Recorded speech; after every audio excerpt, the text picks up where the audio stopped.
오늘 우리에게 주시는 하나님의 말씀은 에베소서 4장 32절입니다.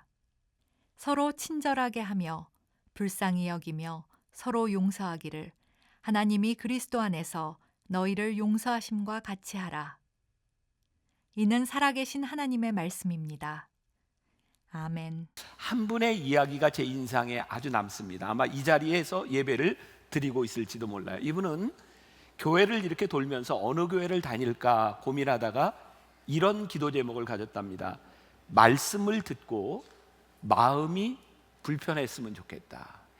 그래서 교회를 찾아 이렇게 말씀을 듣다가 저희 교회에서 예배를 드리다가 말씀을 듣고 마음이 불편했대요. 그래서 등록을 하게 됐다는 이야기를 들었습니다. 오늘 제가 여러분들에게 그런 도전을 좀 드리고 싶은데, 오늘 말씀이 우리를 무척 불편하게 할 수 있는 말씀입니다. 그래서 오늘 이 말씀을 듣는 여러분들이 시작 전에 하나님 앞에 그런 마음의 소원이 있었으면 좋겠어요. 하나님, 오늘 이 말씀이 저를 불편하게 하셔서 말씀에 반응하게 하여 주옵소서. 이런 마음을 가지고 여러분들이 말씀을 들었으면 좋겠고요. 이 말씀이 오늘 조금 어렵기도 하고 심각합니다. 중간에 딱 잃어버리면 말씀을 놓칠 수도 있어요. 이 이야기는 대충 들으라는 이야기일까요? 잘 들으라는 이야기일까요? 잘 들으라는 이야기입니다. 자, 말씀으로 들어가겠습니다. 오늘 우리가 읽은 본문 말씀 가운데 서로라고 하는 단어가 등장합니다. 그리고 용서라는 말이 등장을 합니다. 성경에는 용서하라는 말이 참 많이 등장합니다. 그 이유는 무엇일까요? 중요한 이야기도 하지만 그게 잘 안 된다는 겁니다. 오늘 우리의 삶에서 그렇게 들어도 잘 안 되는 용서에 대한 이야기를 함께 나누려고 하는데, 마태복음 5장 22절부터 25절에 보면 예수님께서 산상수훈에서 용서에 대한 말씀을 두 가지를 하고 계세요. 하나는 예물을 제단에 드리기 전에 원망받을 만한 일이 생각나거든 해결하고 와라.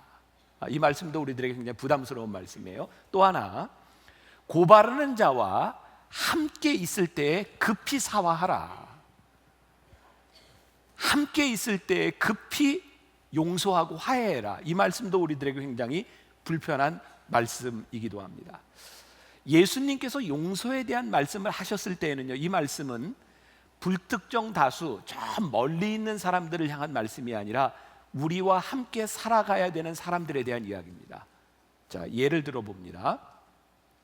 2015년 6월 17일에 미국에서 아주 충격적인 사고가 하나 있었습니다. 총기 사고였는데 사우스캐롤라이나의 찰스턴이라고 하는 도시에 흑인 교회가 있었어요. 임마누엘 아프리칸 감리교회였어요. 거기에 한 21살 난 젊은 백인이 수요일에 예배를 드리고 성경 공부를 끝나고 난 후에 무차별로 총격으로 사람들을 쏘기 시작했습니다. 목사님을 포함해서 9명이 죽었습니다. 교회 안에서.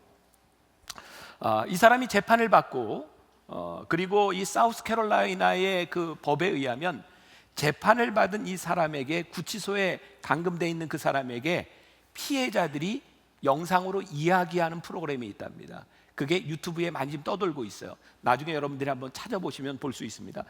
거기에 사랑하는 사람을 잃은 사람이 그 살인자를 향해서 용서의 이야기를 합니다. 나는 당신을 용서합니다.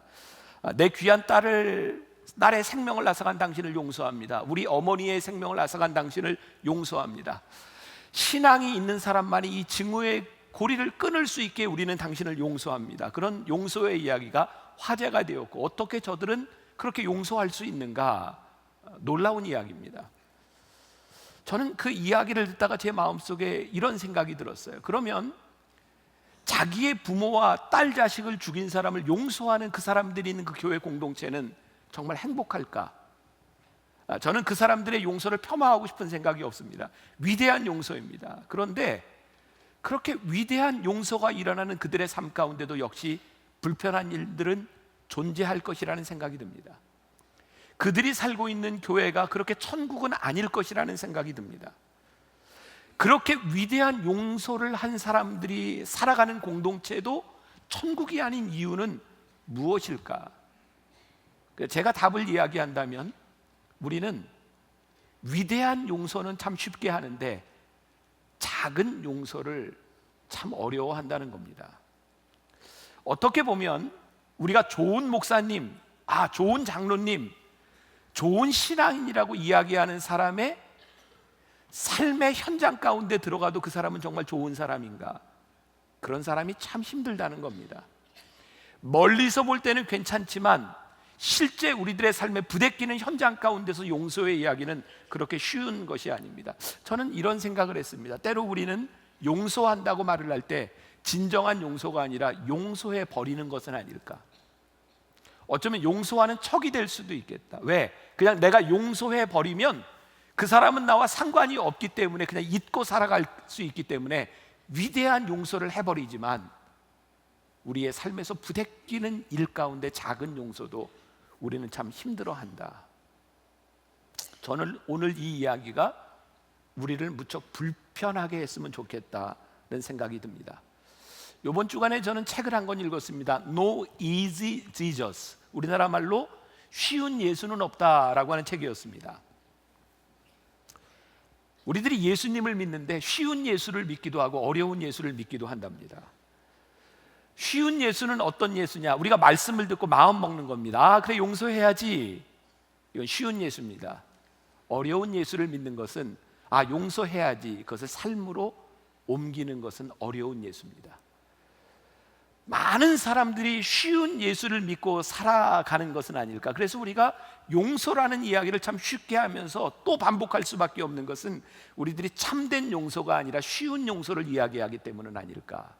그래서 오늘 참된 용서가 능력입니다라고 하는 것은 진짜 참된 용서를 한다면 그것은 능력 있게 우리들에게 나타날 것이다 라는 말이기도 합니다. 오늘 본문 말씀 가운데 서로라고 하는 말이 등장하고 있죠. 불쌍히 여기는 것도 용서하는 것도 서로의 문제입니다. 이것은 일방적인 문제는 아닙니다.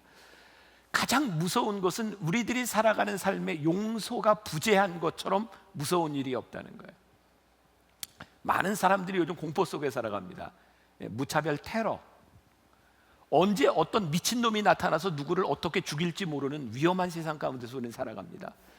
그런 사건 중에 하나가 2015년, 2016년 프랑스 파리에서 일어났던 무차별 테러였습니다. IS에 의해서 15년의 파리의 테러가 160명 이상을 죽였고요. 휴양도시 리스에서 80명 이상이 사망을 했습니다. 그런데 그 이후에 사람들이 공포했다는 것은 뭐냐면 그 무차별 테러로 인한 보복이 일어날 것이다. 그것이 사람들로 하여금 더 큰 공포를 만들어내고, 그러면 그 무차별 보복 테러에 대해서 또 무슨 일이 일어날 것인가 사람들은 두려워합니다. 용서가 일어나지 않는 것, 용서의 부재 가운데는요 끊임없는 공포가 존재합니다. 우리가 잘 아는 실존주의 철학자 사르트르는 이런 말을 했습니다. 타인은 지옥이다. 실존주의 철학자가 이렇게, 타인은 지옥이다. 지금 나 아닌 다른 사람들이 존재하는 것 자체가 지옥입니다. 이게 실존입니다. 용서가 이루어지지 않는 타인이 존재하는 것은 지옥입니다. 무서운 이야기입니다.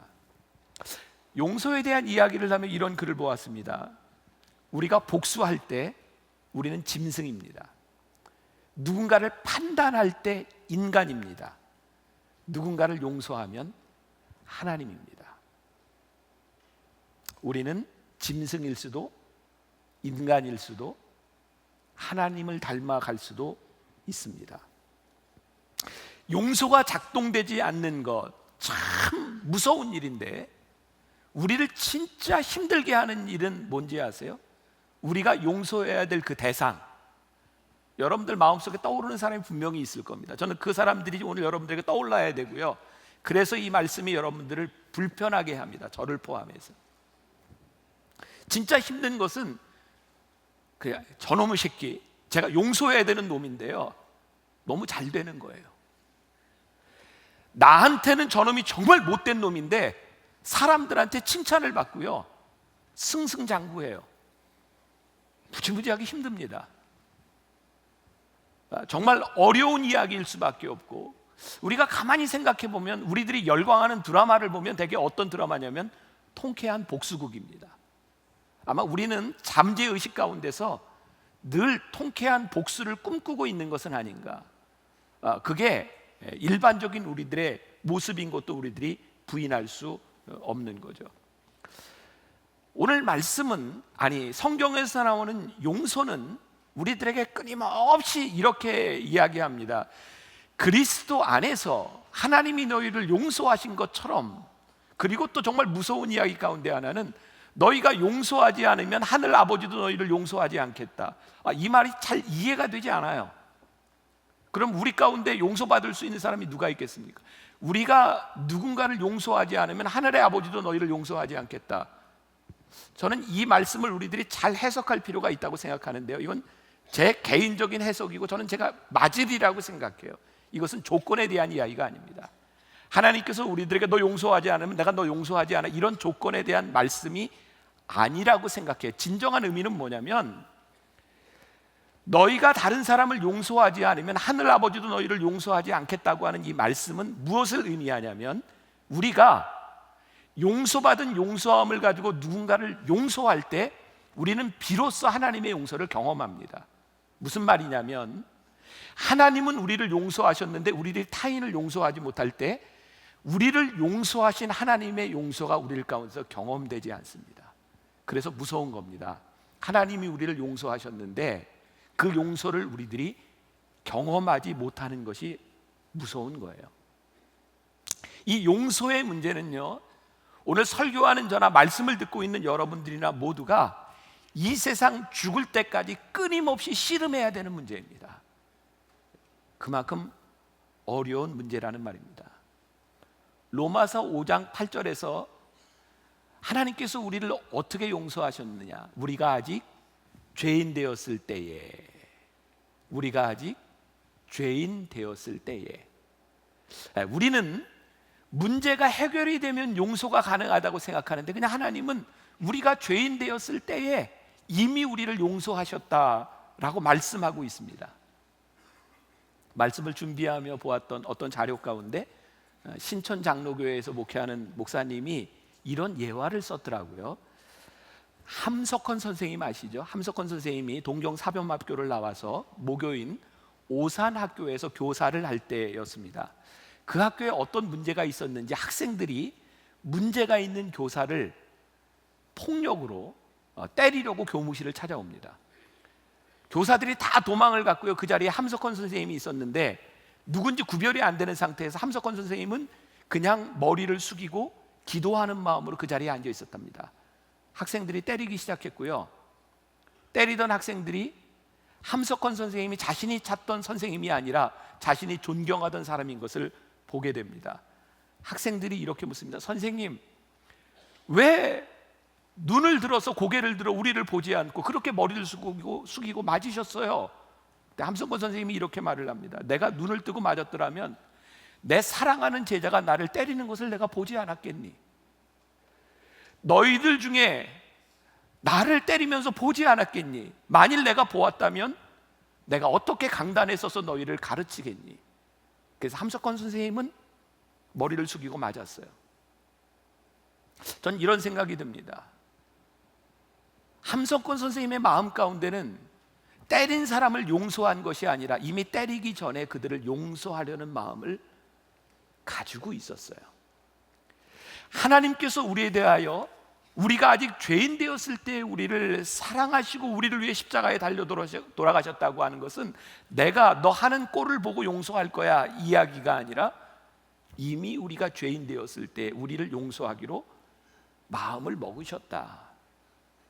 그러니까 성경에서 우리들에게 하는 이 용서가 우리들에게 정말 힘든 것이 뭐냐면, 우리에게 잘못을 저지른 그 사람들의 반응과 관계없이 용서하려고 하는 마음을 먹으라는 거예요. 너무 억울하고 너무 손해볼 수 있는 일이고, 그럼에도 불구하고 너희들이 그런 마음을 가져라. 그렇지 않으면 너희들이 하나님의 사랑을 경험할 수 없느니라 우리들에게 말씀하고 있습니다. 근데 성경은 끊임없이 용서에 대한 이야기를 서로라고 하죠. 그 존 웨슬리, 감리교회 창시자인 웨슬리 선생님의 그 전기에 보면 그런 얘기가 납니다. 그가 알고 있는 한 장군이 있었습니다. 그가 웨슬리 목사님 앞에서 이렇게 합니다. 나에게 무례하게 군 자를 나는 절대로 용서할 수 없어요. 절대로 용서할 수 없어요. 그랬더니 웨슬리 목사님이 이렇게 얘기합니다. 그렇다면 장군께서는 앞으로 한 번도 실수해서는 안 됩니다. 만일 우리가 인생에서 실수하는 것이 보편적이라면 용서 역시 보편적인 일입니다. 근데 용서의 이야기가 내 삶의 실제적인 문제로 들어오면 우리는 그것을 보편적으로 이해하기가 참 힘이 듭니다. 그 용서의 이야기로 유명한 소설이 있죠. 장발장 아시죠? 어렸을 때부터 많이 들어보셨을 거예요. 그 장발장의 이야기가 레 미저러블, 그 비참한 사람들의 이야기, 그런 뮤지컬 영화로 나왔어요. 이 영화가요, 뮤지컬 영화로 500만이 들어간 건 굉장히 놀라운 일이에요. 저도 이 영화를 봤습니다. 굉장히 스펙터클하게 나오죠. 책하고 영화의 포인트가 조금 틀립니다. 책은 장발장이 빵을 훔쳐서 19년 동안 옥살이를 하다가 나왔는데 신부의 집에서 이렇게 잠을 자게 되죠. 근데 거기에서 물건을 훔쳐가지고 갑니다. 잡혀요. 근데 잡혔는데 신부가 이야기합니다. 왜 내가 준 촛대도 안 가져가고 나머지 가져가냐, 이것도 가져가라고. 그런 용서를 해주는 이야기죠. 영화는요, 그 이후의 이야기에 집중하고 있습니다. 장발장이 새로운 사람이 되어 레 미저러블, 불쌍한 사람들의 그들과 함께하며 그들을 돕는 그런 이야기가 나옵니다. 그런데 이 영화 가운데 중요한 인물이 하나 등장하죠. 그게 누구냐면 자베르 경감입니다. 자, 여러분들이 이 이야기를 놓치면 오늘 설교를 이해를 못합니다. 레 미제라블, 거기에 등장하는 자베르 경감. 장발장은요, 이 신부를 통해서 은혜를 경험합니다. 신부는 이렇게 말을 하죠. 나는 그대의 영혼을 하나님께 바치려고 합니다. 그러니 이 촛대도 가져가세요. 그를 용서한 이야기입니다. 그런데 이 신부가 용서했음에도 불구하고 절대로 장발장을 용서하지 못하는 사람이 누구냐면 자베르 경감인 거죠. 그는 이런 생각을 가집니다. 한 번 도둑은 영원한 도둑. 자, 말씀을 들으면 여러분들의 감정이입이 필요한데, 이 중에 누군가는 주교 같은 사람이고요, 누군가는 장발장 같은 사람이고요, 누군가는 자베르 경감 같은 사람입니다. 아마 이 중에 여러분들 중에 누군가는 그놈은 절대로 용서할 수 없는, 한 번 나쁜 놈은 영원히 나쁜 놈이야, 그렇게 여러분들 마음속에 새겨져 있는 사람도 있을 겁니다. 불행하게도 용서한다고 모두가 장발장 같은 사람이 되지는 않습니다. 만일 정말 우리가 한번 용서했는데 그 사람이 새 사람이 되고 좋은 사람이 될 수 있다면 기꺼이 우리들이 감수하지 않겠습니까? 그런데 모든 사람이 그렇게 되지는 않습니다. 한 가지 분명한 것은 용서는 새로운 가능성의 시작이라는 거예요. 용서하지 않으면 어떤 가능성도 존재하지 않습니다. 모두가 변화되지는 않지만 용서는 가능성을 열어줍니다. 레 미저러블이라고 하는 영화를 통해서 장발장은 그가 용서받고 은혜받은 사람의 삶이 무엇인지를 끊임없이 보여준다면, 자베르 경감은 율법에 사로잡힌 사람의 삶이 무엇인지를 끊임없이 보여주고 있습니다. 자베르 경감은요, 장발장이 새 사람이 되고 은혜를 입은 사람이 되었는데도 집요하게 그를 따라다닙니다. 장발장은 자베르 경감의 목숨을 몇 번을 구해줍니다. 진짜 어려운 것은요, 용서하는 것도 어려운데 용서를 받아들이는 것도 쉽지 않습니다. 자베르 경감은 자기 목숨을 살려준 장발장의 호의를 절대로 받아들이지 못합니다. 장발장은 나 같은 죄인 살리신 하나님의 은혜를 고백하며 살아가는데, 자베르 경감은 그렇게 살지 못합니다. 자베르는 이렇게 얘기합니다. 네가 오늘 내 목숨을 살려줌으로 너는 내 영혼까지 죽였어. 야, 생명을 구해줬는데 더 큰 미움 가운데 살아갑니다. 용서를 받아들이지 못하는 사람이 얼마나 비극적일 수 있는가를 보여주기도 합니다. 생각해 보세요. 이 자베르 경감이 특별히 이상한 사람인가요? 어쩌면 우리 중에 많은 사람이 그 사람이기도 합니다. 자베르 경감은요, 장발장을 바라보면서 불의에 대한 문제를 이야기하는 것이 아닙니다. 그는 끊임없이 정의를 이야기합니다. 너는 도둑놈이야. 그래서 내가 정의를 실현할 거야. 자베르는 불의를 이야기한 것이 아니라 정의를 이야기하고 정의를 실현하려고 합니다. 잘 기억하십시오. 성경은 우리들에게 정의를 실현하라고 가르치지 않습니다. 하늘 아버지께서 너희를 용서하신 것처럼 너희도 용서해라. 성경은 끊임없이 우리들에게 용서하라고 가르치시지 정의를 실현하라고 가르치지 않습니다. 정의는 용서를 만들어내지 못합니다. 그러나 용서는 정의를 만들어 갑니다. 저와 여러분들에게 도전 드리겠습니다. 우리 하나님 믿나요? 하나님 믿으십니까? 하나님의 말씀을 믿으십니까? 우리가 용서하면 하나님께서 용서하실 뿐만 아니라 그 용서로 인하여 하나님의 역사가 일어난다고 하는 것을 우리들이 믿습니까? 우리가 이 믿음이 없다면 오늘 하는 이 설교와 말씀은 너무너무 공허한 이야기입니다.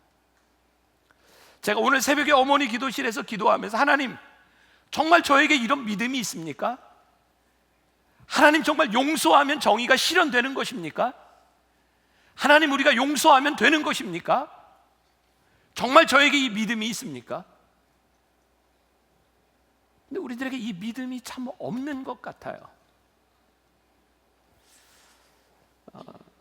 성경은 우리들에게 용서를 넘어선 포용의 단계를 말씀합니다. 성경이 이야기하는 참된 용서는 우리가 생각하는 용서가 아니라 포용을 이야기하는 것이기도 합니다. 자, 다시 처음으로 돌아가면 용서, 남의 이야기, 우리와 먼 곳의 이야기는 그렇게 어렵지 않습니다. 그런데 그 용서의 이야기가 나의 이야기가 되면 어렵습니다. 지난 주간에 목사님들하고 만나서 이야기를 하는데 한 목사님이 인상적인 이야기, 이 목사님은 상담을 전공한 분입니다. 상담을 이렇게 많이 해줍니다. 그 교회 장로님이 목사님에게 와서 이렇게 상담을 요청했대요. 자식의 결혼 문제를 가지고. 목사님, 우리 아들 같은 교회 청년인데 걔하고 결혼 못 시키겠어요. 못 시키는 이야기를 이렇게 합니다. 근데 목사님이 뭐라고 대답합니까? 조건 이런 거 따져서 안 된다고 하는데 목사님이 대답하는 게 원론적인 이야기 아닙니까? 어떻게 조건을 따집니까? 장로님이. 근데 장로님이 이렇게 묻더래요. 이 아들이 목사님 아들이라면 결혼시키시겠습니까? 너무너무 당황스러웠대요. 근데 내가 어떻게 대답했냐 그랬더니 그냥 얼버무렸대요. 부부간의 문제를 가지고 맡고 있는 부인들이 와서 이야기할 때 잘 사세요, 기도하세요 이 말이 쉬운데 내 딸이라면 살라고 얘기 못하겠다는 거예요. 남의 이야기는 우리들이 얼마든지 할 수 있지만 그것이 내 이야기가 되면 용서는 너무너무 어려운 이야기입니다. 정말 하나님 앞에 씨름하지 않고 우리들에게 믿음이 없다면 정말 할 수 없는 이야기가 용서의 이야기예요. 용서에는 중요한 것이 있습니다. 하나님이 우리를 용서하신 것을 내가 받아들여야 되고요. 그리고 내가 누군가를 용서할 때 그 용서를 우리들이 경험합니다. 나를 용서하신 용서를 받아들이고 그 용서함으로 내가 누군가를 용서할 때 우리는 비로소 용서를 경험합니다. 우리가 잘 아는 남아프리카 공화국의 넬슨 만델라 있죠. 27년 동안 그 로빈 감옥에 갇혀 살았던 사람입니다. 그가 자유를 얻어 나오면서 이렇게 말을 합니다. 나는 내 고통과 징후를 이곳에 남겨두고 가지 않으면 나는 여전히 감옥 안에 갇혀 있을 것이라는 것을 알았다. 넬슨 만델라가 위대한 것은 그를 27년 동안 가두었던 감옥과 평생 그가 흑인으로서의 차별을 받았던 그 모든 것들을 놔두고 대통령에 대해서 화해를 이야기했다는 겁니다. 용서를 이야기했다는 겁니다. 더 이상 증오하지 않겠다고 선언했다는 겁니다. 얼마나 어려운 이야기였을까. 위대한 사람의 이야기가 나의 이야기가 될 때는 굉장히 어려운 이야기입니다. 아주 고전적인 이야기인데 어렸을 때 우리가 많이 들었던 이야기입니다. 미국에서 어떤 사형수가 있어요. 사형 언도를 받았어요. 지금은 그렇지만 예전엔 진짜 가능했던 이야기입니다. 그 사형수의 형이 참 공직에서 많은 그런 공적을 쌓은 사람이기 때문에 주지사를 찾아가서 제발 우리 동생을 살려달라고 사면장을 써달라고 얘기합니다. 주지사가 사면장 써줄 수 있었습니다. 사면장을 써줍니다. 형이 그 사면장을 주머니에 넣고 동생을 찾아갑니다. 그리고 동생에게 묻습니다. 내가 만일 사면을 받는다면 넌 무엇을 먼저 하고 싶니? 동생이 증오에 차서 소리를 지릅니다. 내가 살아서 나가기만 한다면 나에게 사형 언도를 내린 저 재판 판사를 죽여버리고 증인으로 나왔던 사람들을 죽여버릴 거야. 형이 슬픈 모습으로 사면장을 가슴에 품고 다시 나옵니다. 그리고 그것을 찢어버립니다. 그런 생각을 할 수도 있을 것 같아요. 하나님이 우리들에게 주시는 귀한 축복을 가슴에 품고, 아니 천사가 우리들 옆에 와서 내가 너에게 축복하기를 원하노라 라고 찾아왔는데 우리들 속에 있는 증오심으로 인하여 견디지 못하고 용서하지 못하는 것으로 인하여 그 축복을 열어보지도 못하고 우리들에게서 떠나가는 것은 아닌가. 어쩌면 용서하지 못하는 것이 우리들에게 얼마나 힘든 일인가. 도둑질하다 잡혀온 장발장의 인생을 변화시킨 것은 단순한 그 주교의 용서가 아니라 포용이었습니다. 이 사람 훔치지 않았습니다. 그것이 아니라 왜 이 은촛대도 안 가지고 갔어요? 하고 그 촛대까지 내어주는 포용의 마음입니다. 어떤 사람은 용서를 가리켜서 이렇게 말하고 능동적 고통이다. 용서하는 그 순간 능동적 고통이다. 용서하는 게 그만큼 아프다는 거예요. 우리가 용서하지 않으면 그냥 끝날 수 있는 일을 내가 용서하기 위해서 내가 능동적으로 당해야 되는 고통, 그게 용서라는 거예요. 그런데 이 용서가 포용의 단계까지 나아가는 것을 성경은 우리들에게 이야기하고 있어요. 용서가 아니라 포용의 단계로 나아갈 때 우리는 진정한 화해와 하나됨을 우리들이 경험하게 됩니다. 배제와 포용이라고 하는 책에, 볼프라고 하는 사람이 쓴 책에 아주 좋은 비유가 나와 있더라고요. 여러분들 기억하고 마음속에 한번 새기면 참 좋을. 제가 너무너무 좋게 그 내용을 받아들였어요. 이 사람은요, 포옹을 포용이라 이렇게 표현을 합니다. 포옹을 포용이다. 포옹에는 4가지 단계가 있다. 첫 번째 단계는 뭐냐면 팔을 벌리는 것이다. 팔을 벌리는 것은 타자를 위해, 누군가를 위하여 내가 마음을 열었습니다, 이런 표현입니다. 그리고 두 번째 단계는 팔을 여는 것으로 끝나는 것이 아니라 팔을 열고 기다리는 겁니다. 당신이 움직일 때까지 기다리겠습니다. 그리고 세 번째 단계는 팔을 모으는 겁니다. 내가 당신과 하나가 되었습니다. 네 번째 단계는 다시 팔을 푸는 겁니다. 당신을 자유롭게 내보내겠습니다. 포옹이 포용이다. 이 4가지는 연속적으로 일어나야 되는 일이다. 당신을 위해 팔을 열고 기다리고 감싸고 팔을 열어주는 것, 이것이 온전한 용서로 나아가는 길이다. 저는 우리 교회 안에 우리 그리스도인들에게 정말 중요한 것, 우리가 정말 잃어버리고 있었던 것이 우리의 용서의 이야기 가운데 포용이 없었구나. 우리가 단순히 용서합니다라고 선언하는 것까지는 했는데 왜 우리들에게 역사가 일어나지 않는가를 생각해 보았더니 우리는 용서를 선언하며 그냥 잊어버리는 것으로 끝나는 것을 용서라고 생각했는데, 참된 용서는 잊어버리는 것이 아니라 그를 포용하는 것이 용서구나. 그게 참된 용서로 나아가는 거구나. 제가 요 근래 들어 벌써 시간이 지난 세월호 문제를 다시 생각하게 되었어요. 저는 이전에 이런 생각을 했던 사람이거든요. 세월호 문제 마음 아프잖아요. 왜 이런 일이 일어나는가? 그런데 계속해서 이제 뭐 여러 가지 데모가 있고 막 이런 일들이 일어나면서 제 마음속에 이런 화가 생기는 거예요. 아니, 어디까지 책임을 지고 누가 책임을 지는 거야 도대체? 이거 언제까지 이럴 거야? 그런데 이 생각이 저에게 바뀐 거예요. 왜 우리는 누군가에게 책임지라고 이야기를 하고 누군가 책임을 져야 한다고 이야기하고 이 문제가 풀리지 않는가라고 생각해 보니 용서가 없었구나.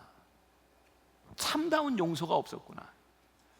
내가 잘못했습니다 이런 차원의 문제가 아니라, 이것은 책임에 대한 문제가 아니라 정말 아파하는 사람들을 껴안아 안는 포용이 없고 그 껴안아 안는 사람의 마음을 느끼지 못하는 진정한 용서의 마음이 없기 때문에 책임의 문제를 논할 수밖에 없구나. 용서는 책임의 문제가 아니라는 거예요. 우리 민족이 안고 있는 큰 아픔 가운데 하나는 늘 우리는 커다란 사건이 일어날 때마다 이 책임이 누구에게 있는가를 물으며 우리는 참 쉽게 비난했던 것 같아요.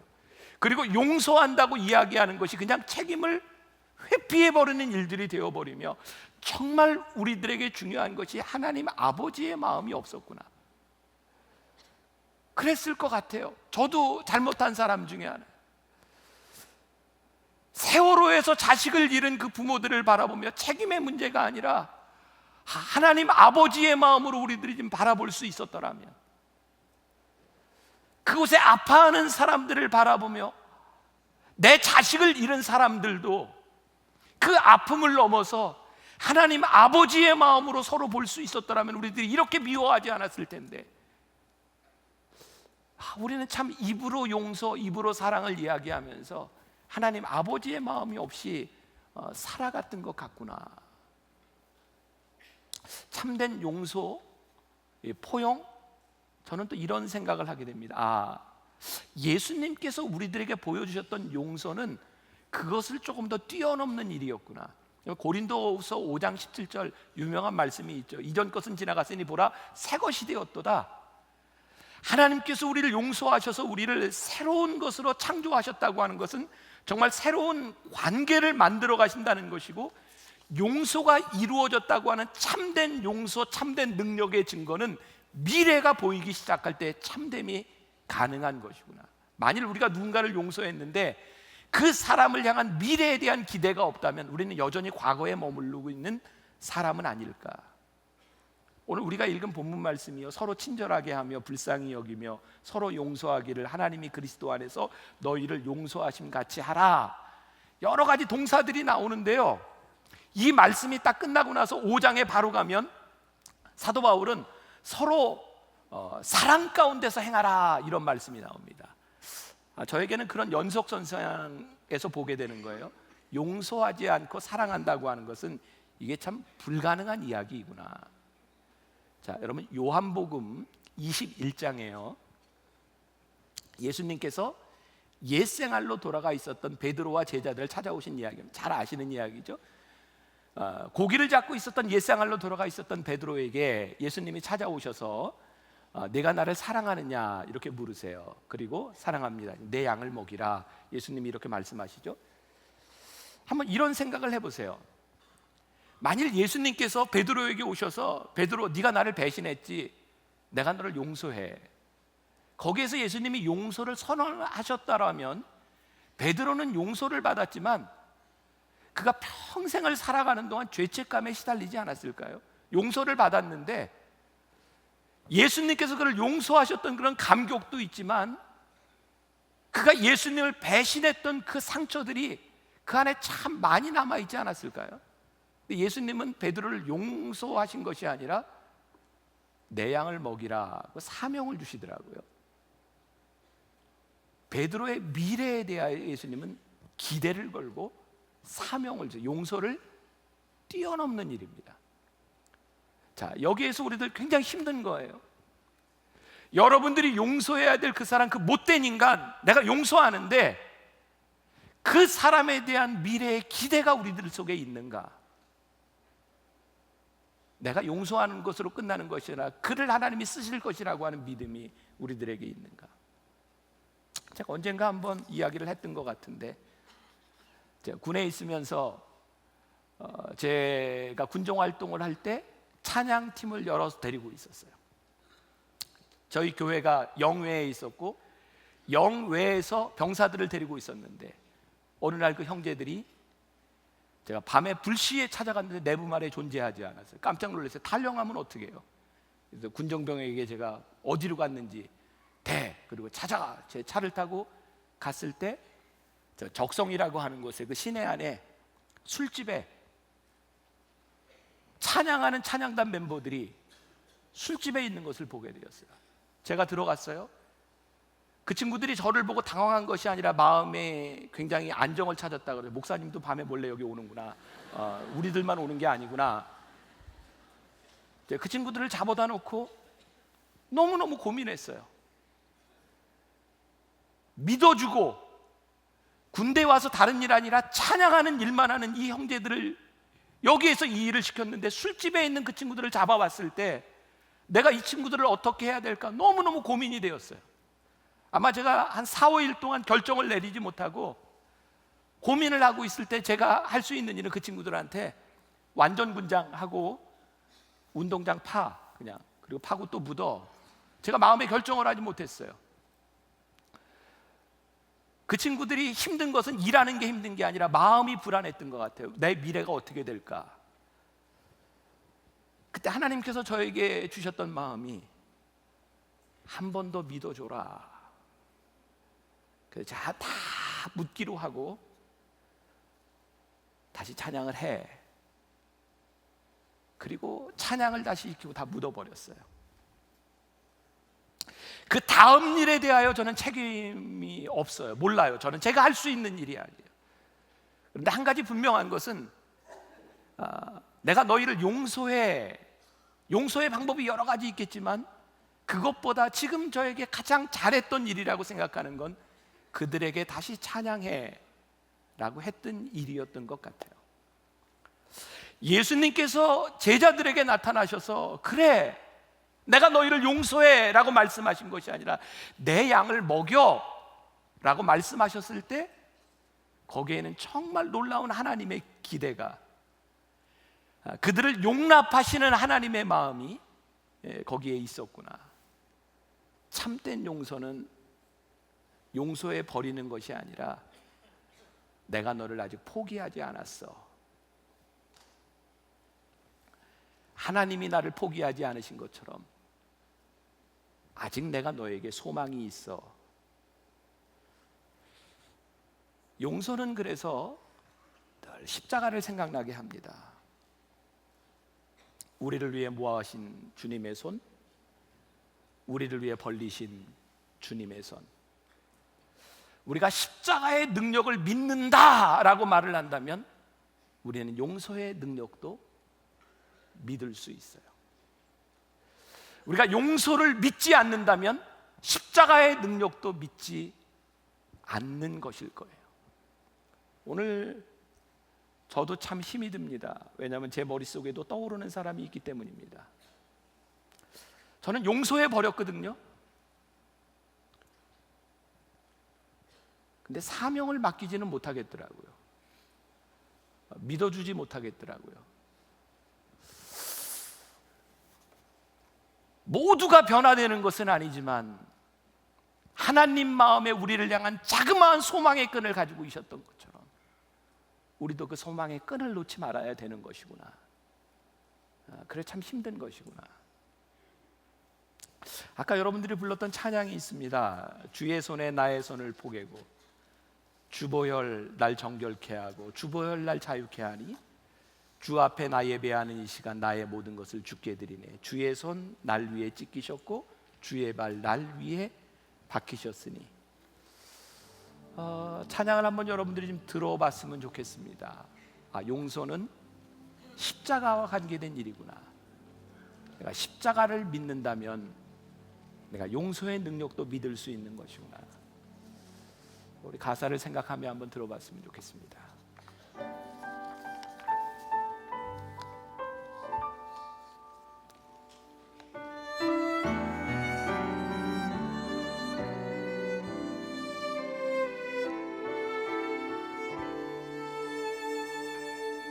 주보혈 날 정결케 하고 주 보혈 날 자유케 하니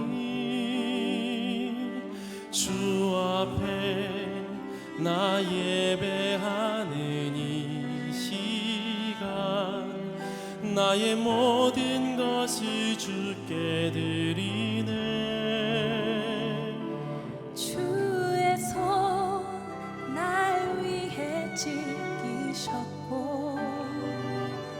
주의 발 날 위해 박히셨으니 이제는 내가 사는 것이 아니요 오직 주를 위해 사는 것이라.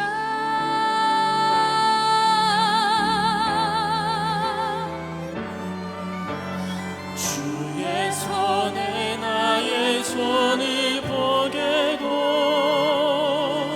또 주의 발에 나의 발을 보게요. 나 주와 함께 죽고 또 주와 함께 살리라. 영원토록 주 위에 살리라.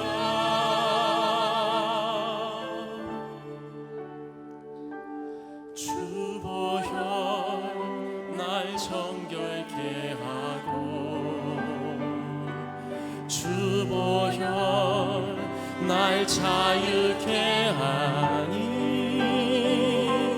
주 앞에 나 예배하는 이 시간 나의 모든 것을 주께 드리네. 주의 손 날 위해 지키셨고 주의 발 날 위해 박히셨으니 이제는 내가 사는 것이 아니요 오직 주를 위해 사는 것이라.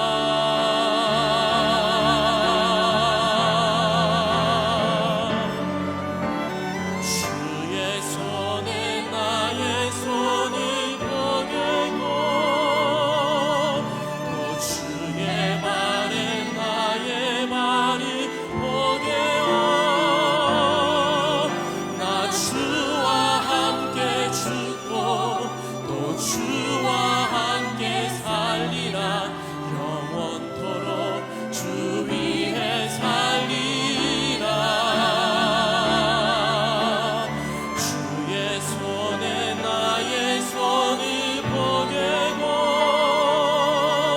또 주의 발에 나의 발을 보게요. 나 주와 함께 죽고 또 주와 함께 살리라. 영원토록 주 위에 살리라. 주 위에 살리라.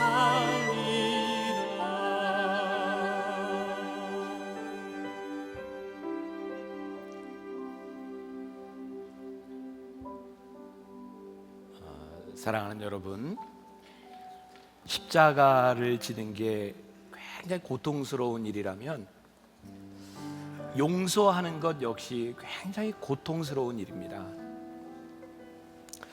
우리들 가운데 십자가 때문에 아파했던 눈물이 있고 십자가 때문에 우리들이 은혜를 고백했던 경험이 있다면 역시 용서 때문에 우리들이 눈물을 흘리고 용서하며 우리들이 하나님의 은혜를 고백하게 될 것입니다.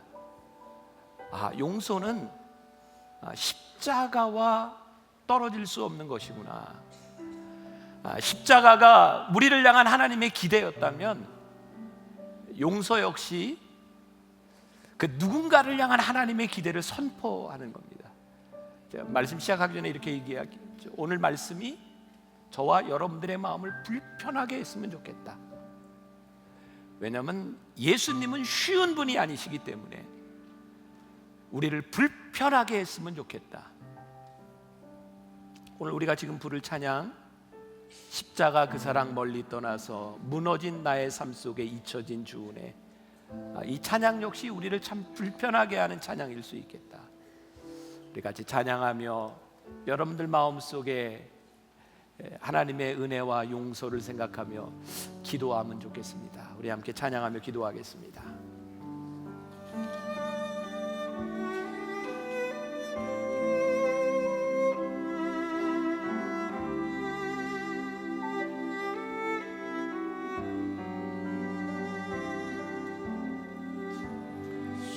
십자가 그 사랑 멀리 떠나서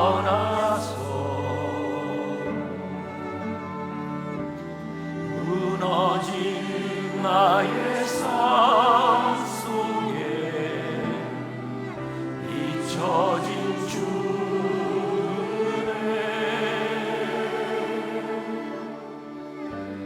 돌 같은 내 마음 너로 만지사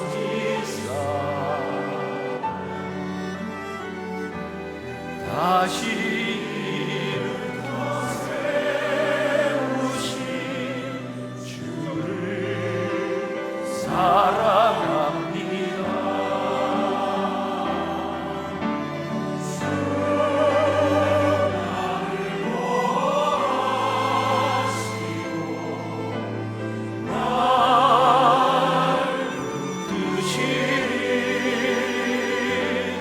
나는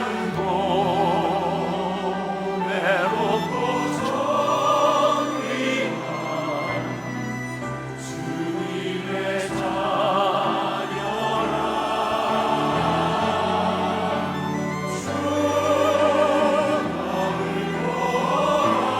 구하시고 널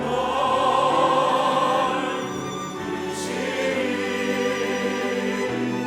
너는 외롭고 정의한 주의 자녀. 지나간 일들을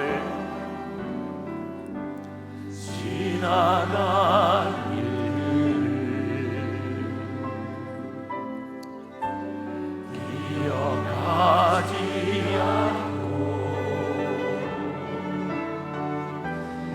이전에 간 모든 일 생각지 않으리. 사막의 강물과 길을 내시는 주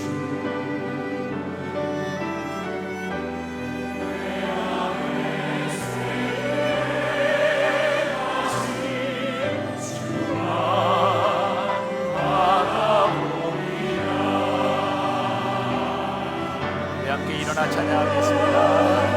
나를 보시고 날 부르시리. 나는 외롭고 정의한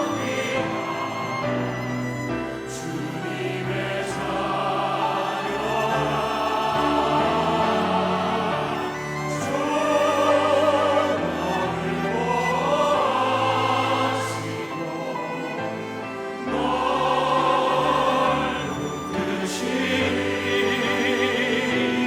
너는 외롭고 정의한 주의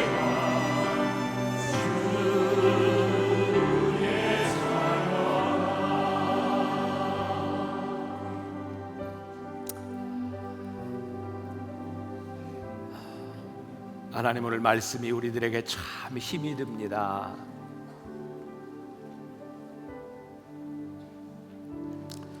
십자가를 지는 것이 아프고 힘든 것만큼 용서하는 것이 그렇게 아프고 힘들고, 십자가가 우리의 감격이었고 우리의 은혜의 고백이었던 것처럼 용서가 우리의 감격이고 은혜의 고백이 되기를 소원합니다.